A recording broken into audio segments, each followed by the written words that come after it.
നമസ്കാരം. Advocate K M. ഷാജഹാനെതിരെ ജാമ്യമില്ലാ വകുപ്പ് ചുമത്തി കേസെടുത്തു എന്നുള്ള വാർത്ത ഇന്നലെ അറിഞ്ഞത് ചാനലിലൂടെയാണ്. അപ്പോൾ അതിനുശേഷം ഇന്ന് അദ്ദേഹം പത്രസമ്മേളനം നടത്തി. ആ പത്രസമ്മേളനത്തിൽ പങ്കെടുക്കാൻ കഴിഞ്ഞില്ല. അപ്പം അതേക്കുറിച്ച് അദ്ദേഹത്തിന് തീർച്ചയായിട്ടും എന്തെങ്കിലുമൊക്കെ പറയാൻ കാണും.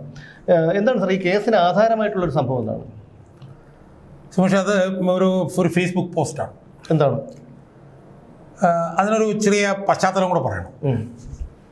കാരണം ഞാൻ കഴിഞ്ഞ കുറച്ച് ദിവസങ്ങളായിട്ട് UDF കേരള പ്രവാസി അസോസിയേഷൻ പാർട്ടി എന്ന് പറഞ്ഞൊരു പാർട്ടിയെ ഒരു വർഷം മുമ്പ് എടുത്തു വന്നും അതിൻ്റെ പുറകിൽ അനധികൃതമായിട്ട് ചില കാര്യങ്ങളുണ്ടെന്നൊക്കെ ഞാൻ ചർച്ചകളിലൊക്കെ കുറച്ച് ദിവസങ്ങളായി പറയുന്നുണ്ട്. അപ്പോൾ അതങ്ങനെ എടുത്തതുമായി ബന്ധപ്പെട്ടുകൊണ്ട് ഞാൻ പ്രതിസ്ഥാനത്ത് നിർത്തിയത് പ്രതിപക്ഷ നേതാവിനെയാണ്, വി.ഡി. സതീശൻ. അപ്പോൾ അത് വ്യാപകമായി ചർച്ചയായി. ഞാനത് പറഞ്ഞു കഴിഞ്ഞപ്പോഴത്തേക്ക് പിന്നെ അൻവർ അത് തീർച്ചയായിട്ടും പറഞ്ഞു, ഏതോ ഒരു പ്രവാസി അസോസിയേഷൻ പാർട്ടി. നമ്മൾ മനസ്സിലാക്കേണ്ട കാര്യം വെച്ചാൽ പ്രവാസി അസോസിയേഷൻ എന്ന് പറഞ്ഞു കഴിഞ്ഞാൽ ഏറ്റവും പ്രധാനപ്പെട്ട ഒരു പ്രവാസി അസോസിയേഷൻ പാർട്ടി എന്ന് പറഞ്ഞാൽ KMCC എന്ന് പറഞ്ഞ മുസ്ലിം ലീഗ്. അതിനെ ഗൾഫിലെ രാജ്യങ്ങൾ പോലും സർക്കാരുകൾ പോലും അംഗീകരിച്ചിട്ടുണ്ട്. അല്ല, പല വിഷയങ്ങളും ഒരു വധശിക്ഷയ്ക്ക് പോലും കോവിഡ് വന്ന സമയത്തൊക്കെ വലിയ സ്വാഭാവികമായി അവരെയൊക്കെ അവിടെ പാർട്ടി ആകാവുന്നതാണ്. അതെ, അവരൊന്നും പാർട്ടി ആവണമെന്ന് ആവശ്യപ്പെടാത്ത സാഹചര്യത്തിൽ ഒരു വർഷത്തിന് മുമ്പ് ഒരു കേരള പ്രവാസി അസോസിയേഷൻ എന്ന് പറഞ്ഞ പാർട്ടിയുടെ ഒരു വെള്ളപ്പലത്ത് രാജേന്ദ്രൻ, ഒരു കോഴിക്കോടുകാരനാണ്. അച്ഛൻ എന്തോ ഒരു CPM എന്തോ പഞ്ചായത്ത് പ്രസിഡന്റ് ആയിട്ടായിരുന്നു. അയാൾ ഈയിടെ ഞങ്ങളൊരു പാർട്ടി വിവരിച്ചിരിക്കുന്നു, ഞങ്ങളെ UDF എടുക്കണമെന്ന് പറഞ്ഞിട്ട് ഒരു അപേക്ഷ കൊടുക്കും. കേട്ട വാദി കേൾക്കാത്ത വാദി UDF എടുക്കും. അപ്പോൾ ഈ സംബന്ധിച്ച് ഒരു വർഷം മുമ്പ് ഞാനൊരു വീഡിയോ ചെയ്തിരുന്നു. അല്ല, ഞാൻ ചോദിച്ചോട്ടെ, ഈ പറയുന്ന സംഘടനയുടെ പാർട്ടിയെ കുറിച്ച് മറ്റു മാധ്യമങ്ങളൊന്നും ചർച്ച ചെയ്ത് കണ്ടില്ല. അതുകൊണ്ടാണ് ഞാൻ ചോദിക്കുന്നത്, അതെങ്ങനെ താങ്കൾക്ക് ഇത്രയും ആധികാരികമായി പറയാൻ കഴിയും? അല്ല, അത് യഥാർത്ഥത്തിൽ ഒരു വർഷത്തിന് മുമ്പ് ഒരു ദിവസം ഒരു UDF യോഗം കഴിഞ്ഞപ്പോൾ MMS ആയിരുന്നു അന്ന് UDF കൺവീനർ. അയാൾ വന്നിട്ട് പറഞ്ഞു, ഒരു പ്രവാസി അസോസിയേഷൻ പാർട്ടി, പ്രവാസികളുടെ പാർട്ടിയാണ് ഈ പാർട്ടി UDFനൊരു അപേക്ഷ തന്നു ഇടുന്നു പറഞ്ഞ്. അപ്പോൾ ഞങ്ങൾ അവരെ ഒരു ഘടകകക്ഷിയായി അംഗീകരിച്ചു എന്നും പറഞ്ഞ് ഇയാളൊരു പത്രസമ്മേളനത്തിൽ പറയുന്നത് അതിൻ്റെ പിറ്റേ ദിവസം പത്രത്തിലൊരു വാർത്തയും വരും. ഇതുമായി ബന്ധപ്പെട്ടുകൊണ്ട് വളരെ ഞെട്ടിക്കുന്ന വിവരങ്ങൾ എനിക്ക് കിട്ടി.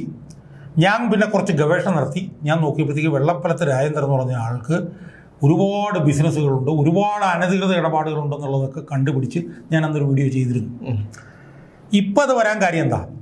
അൻവറിനെ UDF എടുക്കുന്നതുമായി ബന്ധപ്പെട്ട് ചർച്ച നടന്നുകൊണ്ടിരിക്കുകയാണ്. അല്ല, അവിടെ ഇടയ്ക്ക് ഞാൻ ചോദിച്ചോട്ടെ, അതായത് പെട്ടെന്ന് ഒരു പ്രവാസി കൊണ്ടുവന്ന ഒരു പാർട്ടി രൂപീകരിച്ചിട്ട് കൊണ്ടുവന്ന ഒരു അപേക്ഷ കൊടുത്തു കഴിഞ്ഞാൽ അത്രയ്ക്കും ഗതികെട്ട ഒരു അവസ്ഥയിലാണോ കോൺഗ്രസ് എന്നുള്ളതിനേക്കാൾ ഉപരി എന്തെങ്കിലും ബെനിഫിറ്റ് ഇല്ലാതെ അവരതിന് മുതിരുമോ എന്നുള്ളതാണ് എൻ്റെ ചോദ്യം. അല്ല സുമേഷ്, അതാണ് ഞാൻ പറഞ്ഞത്. ഇപ്പോൾ ഉദാഹരണത്തിന് UDF തന്നെ ഫോർവേഡ് ബ്ലോക്ക്, ദേവരാജൻ്റെ ഫോർവേഡ് ബ്ലോക്ക് എന്ന് പറഞ്ഞ പാർട്ടി 5 വർഷം കാത്തിരുന്നിട്ടാണ് ആ പാർട്ടി UDF എടുത്തത്. ആ പാർട്ടി ബംഗാളിൽ 4-5 മന്ത്രിമാരുണ്ടായിരുന്നു, ഒരുപാട് MP മാരുണ്ടായിരുന്ന ഒരു പാർട്ടിയാണ്. ആ പാർട്ടിയെ പോലും 4-5 വർഷം കാത്തിരുത്തിട്ടാണ് എടുത്തത്. ഇപ്പോഴും അപേക്ഷ നൽകി കാത്തിരിക്കുന്ന പിന്നെ നാഷണൽ ജനതാദൾ എന്നൊക്കെ പറയുന്ന പാർട്ടികൾ ഇപ്പോഴും ഉണ്ട്, എടുക്കാത്തവർ. ആ സാഹചര്യത്തിൽ ഇവർ ചോദിച്ച ഉടനെ തന്നെ ഇവരെ എടുത്തു. അതിൻ്റെ പുറകിൽ സാമ്പത്തിക താല്പര്യങ്ങളുണ്ട് എന്നുള്ള കാര്യം ഞാൻ പല യൂട്യൂബ് ചാനലുകളിലും ചർച്ചകളിലും. ഇല്ല, അതെങ്ങനെ അങ്ങനെ ഒരു ആരോപണം ഉന്നയിക്കുമ്പോൾ അതിൽ എന്തെങ്കിലും ഒരു തെളിവില്ലാതെ താങ്കൾ അത്ര ഒരു ആരോപണം? അല്ല, ഞാൻ പറഞ്ഞല്ലോ, അതൊക്കെ വഴിയേ വരും. ഞാനിപ്പോൾ ഇങ്ങനെ ഒരു ആരോപണം ഉന്നയിച്ചു. ആ ആരോപണത്തിൻ്റെ യുക്തി എന്ന് പറയുന്നത്, എവിടെയോ കുറച്ച് ആളുകളുണ്ടെന്ന് പറഞ്ഞൊരു സംവിധാനം, ആ സംവിധാനം വന്ന് UDFനോട് ആവശ്യപ്പെടുന്നു, UDF ഉടനെ തന്നെ അനുകൂലിക്കും. അപ്പോൾ സ്വാഭാവികമായി ഒരു ഘടകകക്ഷിയാക്കാൻ വേണ്ടിയിട്ടുള്ള ഒരു ക്വാളിഫിക്കേഷനും ഒരു യോഗ്യതയും ഇല്ലാത്ത ഈ സംവിധാനത്തിനെ അവർ ഒന്ന് ചോദിക്കുന്ന അപ്പം തന്നെ കൊടുക്കുന്നു എന്ന് പറയുമ്പോൾ അത് ലോജിക്കലായിട്ട് അതിൻ്റെ പുറകിൽ എന്തെങ്കിലും പിന്നെ അനധികൃതമായിട്ടില്ലെങ്കിൽ അങ്ങനെ കൊടുക്കേണ്ട കാര്യമില്ലല്ലോ. കാരണം ഇത് 2020 ഉണ്ടാക്കിയത്. കാരണം 2020 ആണ് ഈ സംവിധാനം ഉണ്ടാക്കിയത്. അപ്പോൾ എന്ന് മാത്രമല്ല, കുന്നമംഗലത്ത് ഈ രാജേന്ദ്രൻ വെള്ളപ്പലത്ത് എന്ന് പറഞ്ഞവന് ഒരു സീറ്റ് കൊടുക്കുമെന്നും അവനെ അവിടെ നിന്ന് ജയിപ്പിച്ച് മന്ത്രിയാക്കുന്നു എന്നൊക്കെ പറഞ്ഞിട്ടുള്ള വർത്തമാനങ്ങളൊക്കെ ഇപ്പോൾ കിടപ്പുണ്ട്. അപ്പോൾ അത് ഞാൻ പറയാൻ കാര്യം, അൻവറുമായി ബന്ധപ്പെട്ട വിഷയത്തിൽ അൻവറിനെ എടുക്കില്ല എന്ന് പറഞ്ഞിട്ട് അഡ്ഡമൻ്റ് ആയിട്ടുള്ളൊരു നിലപാടെടുത്തപ്പോൾ അതിൻ്റെ പശ്ചാത്തലത്തിൽ ഞാനിതൊന്ന് പറഞ്ഞതിനെ തുറന്നത് വലിയ ചർച്ചയായി, അത് വലിയ വിവാദം. സ്വാഭാവികമായും ഈ കേരള പ്രവാസി അസോസിയേഷൻ പാർട്ടിയെ UDF എടുക്കുന്നതിന് വേണ്ടിയിട്ടുള്ള ഇടപാടുകളിലെല്ലാം മുന്നിൽ നിന്നത് പ്രതിപക്ഷ നേതാവ് വി.ഡി. സതീശനാണെന്നും ഞാൻ പറഞ്ഞു. അപ്പോൾ അത് ചർച്ചയായിരിക്കുന്നതിൻ്റെ ഇടയിൽ ആധികാരികമായിട്ട് എന്ന് തോന്നിപ്പിക്കുന്ന രീതിയിൽ എനിക്കൊരു വിവരം കിട്ടിയതിൻ്റെ അടിസ്ഥാനത്തിൽ ഞാനൊരു ഫേസ്ബുക്ക് പോസ്റ്റ് ഇട്ടു. എന്തായിരുന്നു ആ ഫേസ്ബുക്ക് പോസ്റ്റിൽ ഞാൻ പറഞ്ഞത്, ഈ രാജേന്ദ്രൻ വെള്ളപ്പലത്ത് എന്ന് പറഞ്ഞ ആളുടെ ഭാര്യ, ഒരു വനിത, ഞാൻ അവരുടെ പേര് പറയുന്നില്ല, അവർ പ്രതിപക്ഷ നേതാവ് വി ഡി സതീശനോടൊപ്പം എന്നും പറഞ്ഞ് പ്രതിപക്ഷ നേതാവ് ആ വനിതയിൽ നിൽക്കുന്ന ഒരു ഫോട്ടോ, ആ ഫോട്ടോ ഞാൻ എടുത്തത് ഈ വനിതയുടെ ഫേസ്ബുക്ക് പേജിൽ നിന്നാണ്. എന്നിട്ട് ഞാൻ ഇങ്ങനെ പ്രതിപക്ഷ നേതാവിനോടൊപ്പം, എന്നിട്ട് ഞാൻ അതിൻ്റെ അടിയിൽ എഴുതിയ അടുത്ത സെൻറ്റൻസ് എന്ന് പറഞ്ഞാൽ, UDF യോഗങ്ങളിൽ സ്ഥിരമായി പങ്കെടുക്കുന്നത് ഇവരാണ്. ഇങ്ങനെ 2 സെൻറ്റൻസാണ് എൻ്റെ ആ ഫേസ്ബുക്ക് പോസ്റ്റിലുള്ളത്.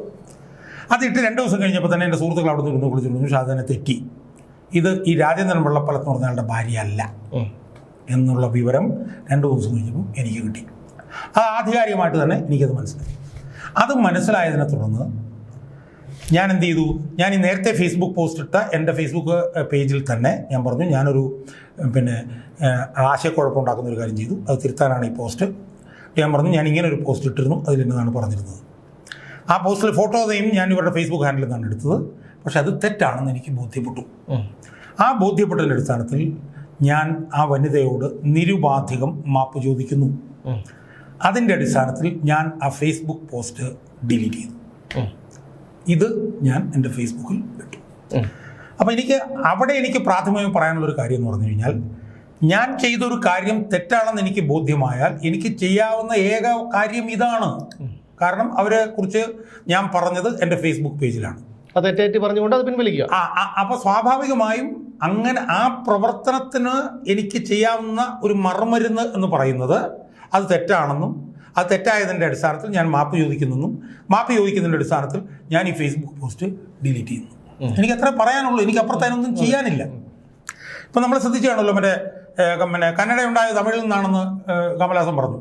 അപ്പോൾ കർണാടക ഹൈക്കോടതി പറഞ്ഞു, നിങ്ങൾ മാപ്പ് പറയുന്നുണ്ടോ? ഇല്ല. മാപ്പ് പറഞ്ഞാൽ പ്രശ്നം അല്ല, അത് വേറെ കാര്യം. മാപ്പ് പറഞ്ഞാൽ പ്രശ്നം തീർന്നു. അപ്പം അതുപോലെ ഞാൻ മാപ്പ് പറഞ്ഞു, പ്രശ്നം തീർന്നു. ഇപ്പം ആ ഒരു കുറ്റം അങ്ങനെ നിലനിൽക്കുന്നില്ല, കാരണം ഞാനെൻ്റെ മാപ്പ് പറഞ്ഞു പിൻവലിച്ചു. എന്നാൽ എന്താ സംഭവിച്ചത്?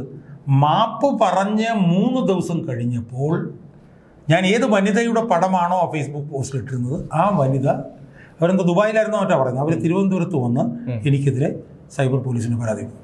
അപ്പോൾ അവിടെ തന്നെയുള്ള ദുരൂഹത എന്താണ്?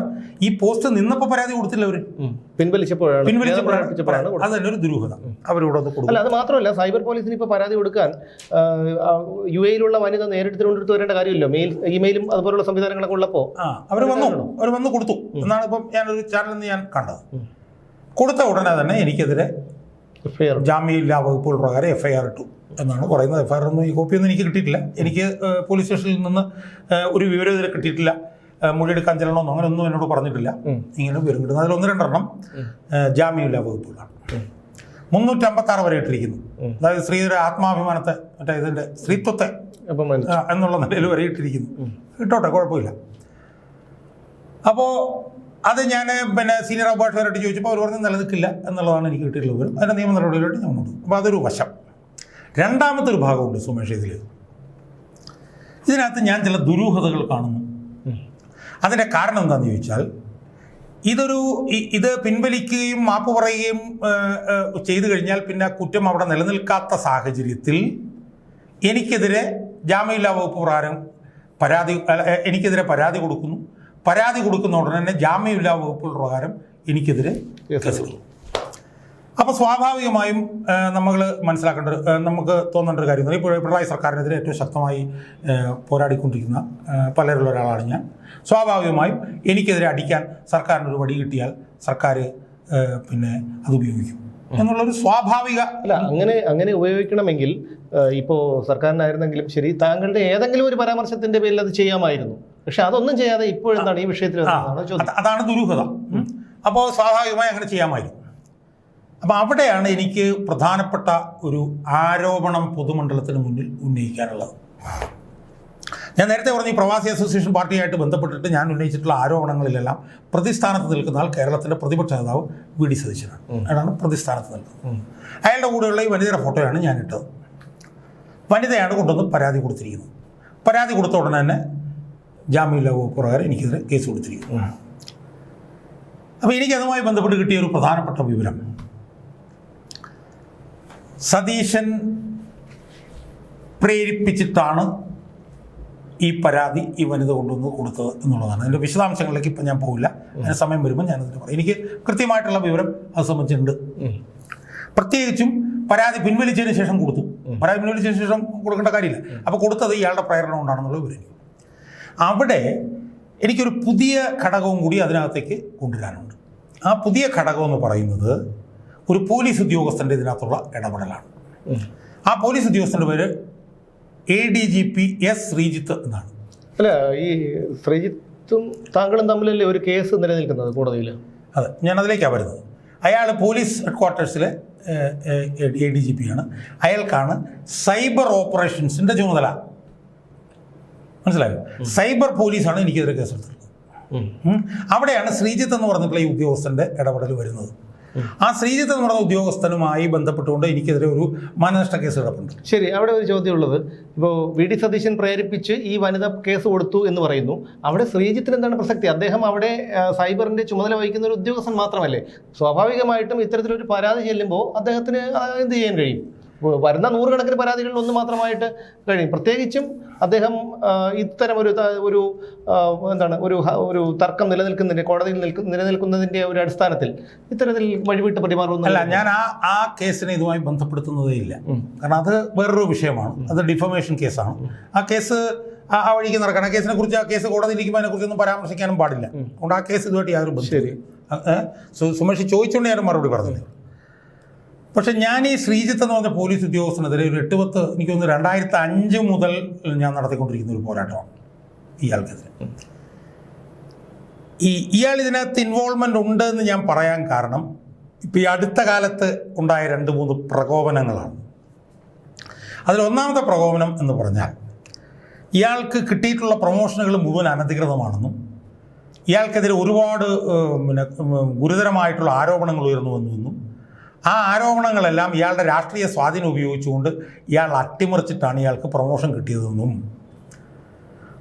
ഇയാൾക്കെതിരെ വന്നിട്ടുള്ള റിപ്പോർട്ടുകളെല്ലാം വെച്ച് കാര്യകാരണ സഹിതം ഇയാളെ തരം താഴ്ത്തണം എന്ന് പറഞ്ഞുകൊണ്ട് ഞാൻ ഏതാണ്ട് 1.5 മാസങ്ങൾക്ക് മുമ്പ് UPSCക്കും കേന്ദ്ര വിജിലൻസ് കമ്മീഷനും പരാതി കൊടുത്തിരുന്നു.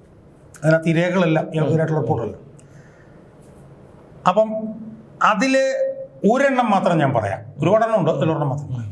അതെന്താണെന്ന് ചോദിച്ചാൽ, 2013 മറ്റോ ഇയാൾ DIG ആയിരുന്നപ്പോൾ ഇയാളെ സസ്പെൻഡ് ചെയ്തത് തൃശ്ശൂർ റേഞ്ച് IG നടത്തിയ അന്വേഷണത്തിൻ്റെ അടിസ്ഥാനത്തിൽ ഗോവിന്ദ എന്ന് പറഞ്ഞ ആളാണെന്നല്ലോ. അതിൽ പ്രധാനപ്പെട്ട ആരോപണങ്ങൾ എന്തായിരുന്നറിയോ? ഒരു വിവാദ വ്യവസായിയുമായി, ഞാൻ നല്ല പേര് പറഞ്ഞില്ല, വിവാദ വ്യവസായിയുമായി ചേർന്നുകൊണ്ട് ഇയാളുടെ കീഴിൽ ജോലി ചെയ്യുന്ന ഒരു DYSPയെ കൈക്കൂലി കേസിൽ കുരുക്കാൻ ശ്രമിച്ചു. അത് ഈ വിവാദ വ്യവസായിക്ക് വേണ്ടി. അതാണ് ഒന്നാമത്തെ ആരോപണം. രണ്ടാമത്തെ ആരോപണം എന്ന് പറഞ്ഞാൽ, ആ വിവാദ വ്യവസായമായിട്ട് ചേർന്നുകൊണ്ട് ഭൂമി തട്ടിപ്പ് പോലുള്ള കാര്യങ്ങൾക്ക് ഇയാൾ ഇടപെട്ടു. മൂന്നാമത്തെ കാര്യം എന്ന് പറഞ്ഞാൽ, ഇയാൾ ഒരു കൃത്രിമ SIM കാർഡ് ഉപയോഗിച്ചു. അയാൾ ചോദിക്കണം, അന്നയാൾ DIG ആണ്. അതിനെക്കുറിച്ച് ആ റിപ്പോർട്ടിൽ പറഞ്ഞെന്നറിയോ? Most unbecoming of an officer എന്നാണ്. എന്നുവെച്ചാൽ ഒരിക്കലും ഒരു പോലീസ് ഉദ്യോഗസ്ഥൻ ചെയ്യാൻ പാടില്ല കൃത്രിമം. ഇത് പറഞ്ഞിട്ടാണ് അയാളെ ഒന്ന് സസ്പെൻഡ് ചെയ്യുന്നത്. അതിലേറ്റവും പ്രധാനപ്പെട്ട ആരോപണം എന്ന് പറയുന്നത്, ഇയാൾ മലപ്പുറത്തൊരു DYSPയെ കൈക്കൂലി കേസിൽ കുരുക്കാൻ ശ്രമിച്ചു എന്ന് മാത്രമല്ല, ആ കൈക്കൂലി കേസിൽ കുരുക്കാൻ ശ്രമിച്ചത് സംബന്ധിച്ച് അത് ശരിയാണെന്ന് വിജിലൻസ് SP-യുടെ മൊഴി പോലുമുണ്ട്. ഏത്? വിജിലൻസ് SP-യുടെ മൊഴി. എന്ത് സംഭവിച്ചെന്നറിയാമോ? അയാൾ സസ്പെൻഷനായി 6 മാസം കഴിഞ്ഞപ്പോൾ അയാളെ താക്കീത് കൊടുത്ത് തിരിച്ചു കയറ്റി. നിങ്ങൾ എവിടെയെങ്കിലും കേട്ടിട്ടുണ്ടോ ഒരു പോലീസ് ഉദ്യോഗസ്ഥൻ വേറൊരു പോലീസ് ഉദ്യോഗസ്ഥനെ കൈക്കൂലി കേസിൽ കുരുക്കാൻ ശ്രമിച്ചു എന്ന് വിജിലൻസ് SP-യുടെ മൊഴി പോലും ഉണ്ടായോ അന്വേഷണ റിപ്പോർട്ടിൻ്റെ അടിസ്ഥാനത്തിൽ സസ്പെൻഡ് ചെയ്തിട്ടുള്ള അയാളെ താക്കീത് ചെയ്ത് തിരിച്ചെടുക്കുക? അതിൽ എനിക്ക് അത്ഭുതം തോന്നുന്നില്ല. കാരണം എന്ന് വെച്ചാൽ അനധികൃത സ്വത്ത് സമ്പാദനം ഉൾപ്പെടെയുള്ള പല കാര്യങ്ങളും വെളിച്ചത്ത് വന്നിട്ടും ADGP MR അജിത് കുമാർ ഇപ്പോഴും സംസ്ഥാന DGP-മാരാവുള്ള 6 പേരുടെ പട്ടികയിൽ ഇടം പിടിച്ചപ്പോൾ എനിക്ക് അത്ഭുതം തോന്നുന്നു. അല്ല, ഞാൻ പറഞ്ഞ എൻ്റെ പോയിന്റ് എന്താണെന്നറിയോ സുമേഷ്? സുമേഷ് അത് അത്ഭുതം ഇല്ലെന്നുള്ള കാര്യത്തിൽ ഞാനൊന്നും പറയുന്നില്ല. പക്ഷെ ഞാൻ പറഞ്ഞ പോയിന്റ്, ഇത്രയും ഗുരുതരമായിട്ടുള്ള ഇപ്പം ADGP അജിത് കുമാറിനെതിരെ എന്ന് പറയുമ്പോൾ നമുക്ക് പറയാൻ വേണ്ടിയെങ്കിലും പറയാവുന്നൊരു കാര്യം എന്ന് പറഞ്ഞു കഴിഞ്ഞാൽ അതിനകത്ത് തെളിവൊന്നുമില്ല എന്നുള്ള ആരോപണമായിട്ട് നിൽക്കുന്നത്. പക്ഷേ ഇയാളുടെ കാര്യത്തിൽ അങ്ങനെയല്ല. ഇയാളുടെ കൂടെയുള്ളൊരു DYSPയെ ഒരു വിവാദ വ്യവസായിക്ക് വേണ്ടി കൈക്കൂലി കേസിൽ കുരുക്കാൻ ശ്രമിച്ചു എന്നും പറഞ്ഞിട്ട് ഒരു SP വിജിലൻസിന്റെ മൊഴിയുണ്ട് സുമേഷ്. ആ മൊഴി ഉണ്ടായിട്ട് ആ മൊഴിയുടെ കൂടെ അടിസ്ഥാനത്തിലാണ് ഇയാളെ സസ്പെൻഡ് ചെയ്തത്. എന്നിട്ടാണ് 6 മാസം ഇയാളൊരു കൃത്രിമ സിം കാർഡ് ഉപയോഗിച്ചെന്ന് വരെ തെളിഞ്ഞു. 6 മാസം കഴിഞ്ഞപ്പോഴത്തേക്കും അയാളെ തിരിച്ചെടുത്തു, പിന്നെ താക്കീത് കൊടുത്ത് തിരിച്ചെടുത്തു. അവിടെ പ്രശ്നം എന്താണെന്നറിയോ? ഇതിന്റെ 100% മാത്രം ചെയ്ത ഒരുപാട് പോലീസ് ഉദ്യോഗസ്ഥന്മാർ ഇപ്പോഴും പുറത്തു നിൽപ്പുണ്ട്. അത് വാസ്തവമായിട്ടുള്ളൊരു കാര്യം. ഉദാഹരണത്തിന് സ്മോൻസൺ മാവുങ്കലിന്റെ അവിടെ നിന്ന് ഫോട്ടോ എടുത്തെന്നും പറഞ്ഞിട്ട് ഒരു DIG മറ്റു ലക്ഷ്മണൻ എന്ന് പറഞ്ഞ ഏതാണ്ട് 1.5 വർഷക്കാലമായി പുറത്തു നിൽപ്പുണ്ട്. തിരിച്ചെടുത്തില്ലേ? എപ്പോഴാണ് അടുത്താണ് തിരിച്ചെടുത്തത്. പല പോലീസ് ഉദ്യോഗസ്ഥന്മാരും ഇതിനേക്കാൾ വളരെ ചെറിയ ചെറിയ വിഷയങ്ങളുടെ മേലിൽ സസ്പെൻഷനിലും പുറത്തുമൊക്കെ നിൽക്കുമ്പോഴാണ് ഇയാളുടെ കീഴുദ്യോഗസ്ഥനായിട്ടുള്ള ഒരു DYSPയെ കൈക്കൂലി കേസിൽ കുരുക്കിയത് ശരിയാണെന്ന് ഒരു SP-യുടെ മൊഴിയുടെ അടിസ്ഥാനത്തിൽ സസ്പെൻഡ് ചെയ്ത് അയാളെ തിരിച്ചെടുക്കുകയാണ്. മനസ്സിലായി? ഇതെല്ലാം തന്നെ ഞാൻ UPSCക്കും പിന്നെ അതുപോലെ തന്നെ ഒരു വിദേശിയെ പിന്നെ പുറത്തു കൊണ്ടുപോയ അയാളെ അവിടെ ജയിലിലാക്കാൻ ശ്രമിച്ചത് സംബന്ധിച്ചിട്ട് പിന്നെ വിൻസെൻ്റ് പോളിൻ്റെ ഡെസ്മണ്ട് നെറ്റോട് ഒരു 5-6 പിന്നെ അന്വേഷണ റിപ്പോർട്ടുണ്ട്. ഒരു കേസിൽ, ഒരു വസ്തുതർക്ക കേസിൽ ഹൈക്കോടതി ഡിവിഷൻ ബെഞ്ച് 25,000 രൂപ പിഴ അടയ്ക്കാൻ പറഞ്ഞുള്ളൂ. ആലോചിച്ച് നോക്ക്. എന്നാൽ SP ആണ്. അവസാനം ആ വസ്തുതർക്ക കേസിൽ അവന് വസ്തു തിരിച്ചു കൊടുത്താണ് അയാൾ ആ കേസ് ഒഴിവാക്കി. മനസ്സിലായി? അപ്പം ഈ റിപ്പോർട്ടുകളെല്ലാം വെച്ചുകൊണ്ട് ഞാൻ UPSCക്ക് വിജിലൻസ് കമ്മീഷൻ പരാതി കൊടുത്തു.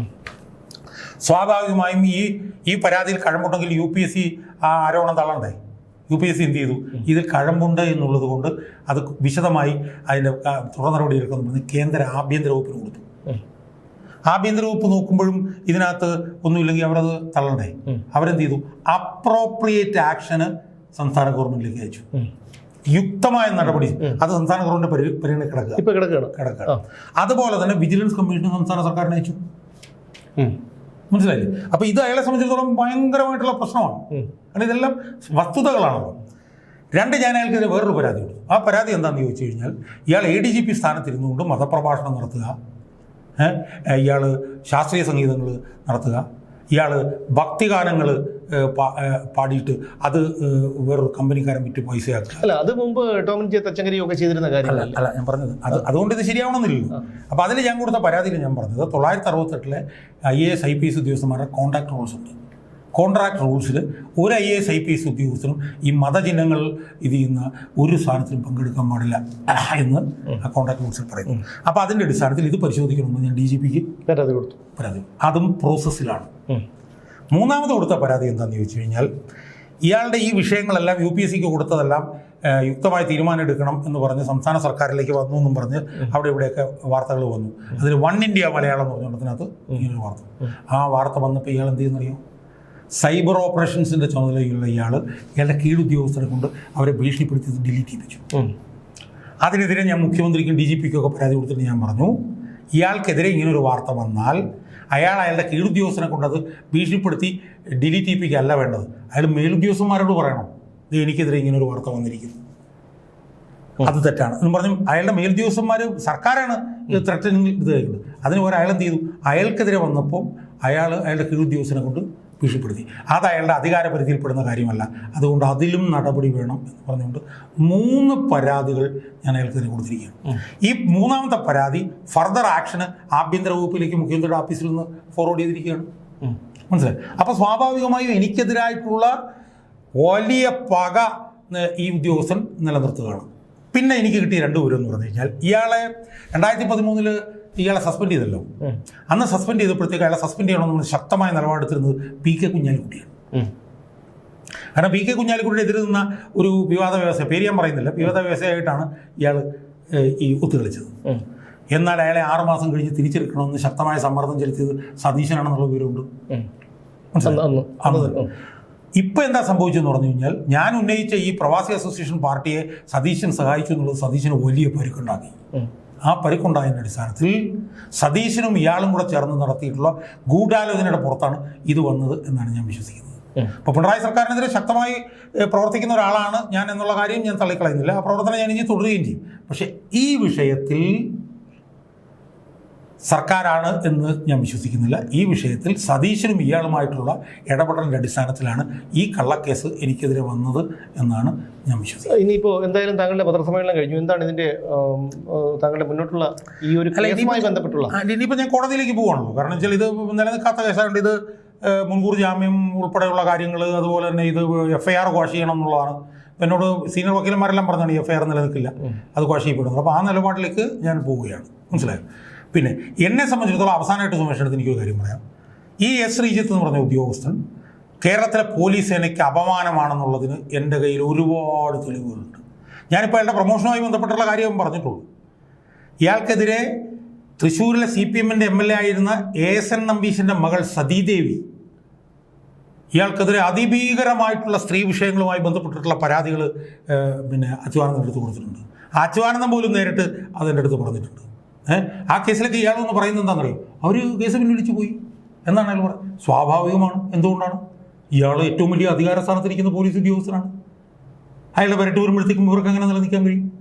യഥാർത്ഥത്തിൽ ഒരു കാര്യം കൂടെ പറയാം. ഇയാളുടെ കൂടെ ജീവിച്ചിരുന്ന ഒരു രമേശ് നമ്പ്യാറുണ്ട് 5 വർഷക്കാലം.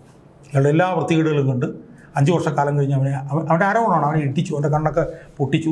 അവൻ കൊണ്ടുവന്ന് 2010 തൃശ്ശൂർ വിജിലൻസ് കോടതിയിൽ ഇയാൾക്കെതിരെ ഒരു ഭീകരമായ പരാതി കൊടുത്തു, ഇയാളുടെ അനധികൃത പ്രവർത്തനങ്ങൾ. അത് കണ്ട ജഡ്ജി ഞെട്ടിയിട്ട് ഇത് IG റാങ്കിന് മുകളിലുള്ള ഒരു ഉദ്യോഗസ്ഥൻ അന്വേഷിക്കണമെന്ന് പറഞ്ഞ് ഉത്തരവിട്ടു. ആ 2010 നടന്ന അന്വേഷണം നടന്ന് 2024 ആയപ്പോൾ അയാളെ വെറുതെ വിടണമെന്ന് പറഞ്ഞ് റെഫർ ചെയ്യാൻ വേണ്ടിയിട്ട് റിപ്പോർട്ട് കൊടുത്തു. കാരണം ഇയാളുടെ കീഴ് ഉദ്യോഗസ്ഥന്മാരാണ് അന്വേഷിക്കുന്നത് മുഴുവൻ. അവരിൽ നല്ല ശതമാനം പേരും അഴിമതിക്കാരായിരുന്നു. നമ്മുടെ മറ്റേ സുകേശൻ എന്ന് പറഞ്ഞൊരു ഉദ്യോഗസ്ഥനില്ല, അയാളൊക്കെ ഉൾപ്പെടെ അന്വേഷിച്ചതാണ്.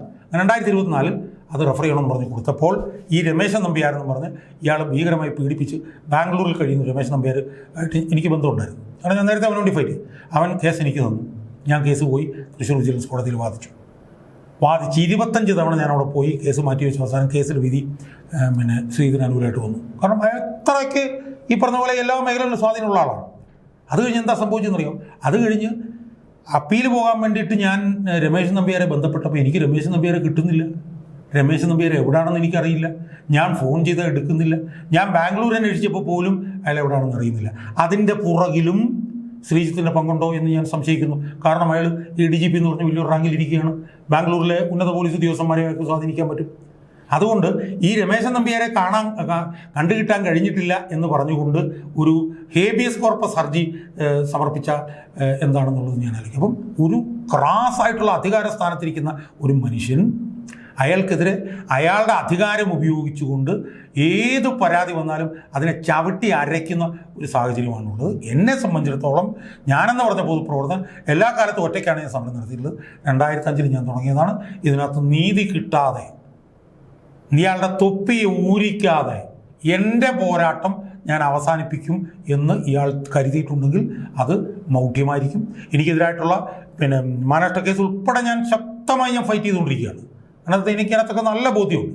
അത് മഹാരാഷ്ട്രയായിട്ട് ഞാൻ അതിനെക്കുറിച്ച് പറഞ്ഞില്ല. അതുകൊണ്ട് ഇതാണ് ഞാൻ ഉദ്ദേശിക്കുന്നത്. പിന്നെ സതീശനെയൊക്കെ സംബന്ധിച്ചിടത്തോളം സതീശനെ പോലുള്ള ആളുകളൊക്കെ മനസ്സിലാക്കേണ്ടതെന്ന് പറഞ്ഞാൽ VS അച്യുതാനന്ദൻ എന്ന് പറഞ്ഞ ഒരാളുടെ കീഴിൽ പരിശീലനം കിട്ടിയ VS അച്യുതാനന്ദൻ്റെ ഒരു ശിഷ്യനാണ് ഞാൻ. സതീശൻ ഇപ്പോൾ സംരക്ഷിക്കുന്നത് UDFൻ്റെ താല്പര്യമല്ലെന്നും മറിച്ച് ഭരണകൂടത്തിൻ്റെ താല്പര്യമാണെന്നുമാണ് ഞാൻ ഇപ്പോഴും വിശ്വസിക്കുന്നത്. അത് ഞാൻ മാത്രമല്ല, കോൺഗ്രസിലെ ബഹുഭൂരിപക്ഷം നേതാക്കന്മാരും ഘടകകക്ഷികളും എല്ലാം സതീശൻ വലിയൊരു ബാധ്യതയാണ് എന്നവർക്ക് ബോധ്യമായി കഴിഞ്ഞു എന്ന് മാത്രമേ ഈ അവസരത്തിൽ ഞാൻ പറയുന്നു.